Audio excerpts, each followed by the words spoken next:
Comment construire ou rénover son logement de manière plus écologique? Une question que les Français se posent de plus en plus et à laquelle l'événement itinérant Fête de l'écohabitat tente de répondre chaque année. C'est la 5e édition aujourd'hui à Souston.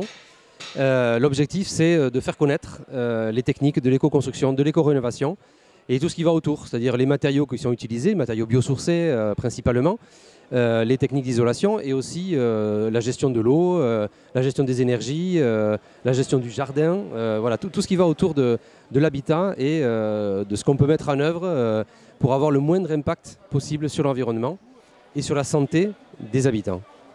À travers des conférences, bars à témoignages, ateliers et stands de présentation, le public, petits et grands, a pu découvrir l'écohabitat, ses techniques et ses matériaux en constante évolution.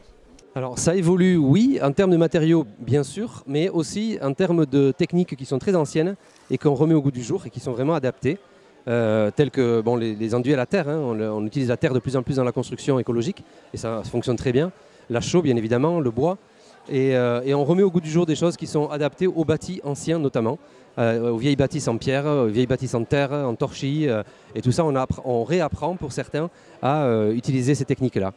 Et après bien sûr on a aussi des nouveaux matériaux qui sont mis en œuvre et qui n'étaient pas du tout utilisés jusqu'à maintenant, notamment les matériaux issus du recyclage, avec le métis qui est du coton recyclé, avec la ouate de cellulose qui est du papier recyclé.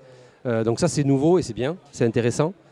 Et aussi, de plus en plus, on travaille sur tout ce qui est filière de la déconstruction et du réemploi.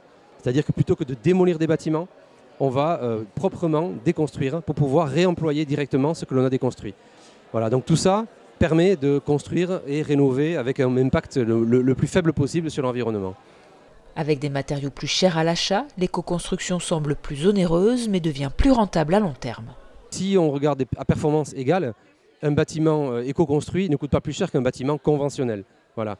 Mais il faut comparer à performance égale. Et quand je parle de performance, je parle de confort d'hiver, donc l'isolation, de confort d'été, hein, c'est-à-dire qu'on peut avoir des logements sans clim dans lesquels il fait très bon, et aussi de confort de vie avec des matériaux sains qui n'ont pas d'impact négatif sur l'environnement, c'est-à-dire pas de ce qu'on appelle les COV, les composés organiques volatiles, les formaldéhydes, tous les polluants que l'on trouve dans les matériaux conventionnels qu'on utilise et qu'on ne trouve pas dans les matériaux écologiques.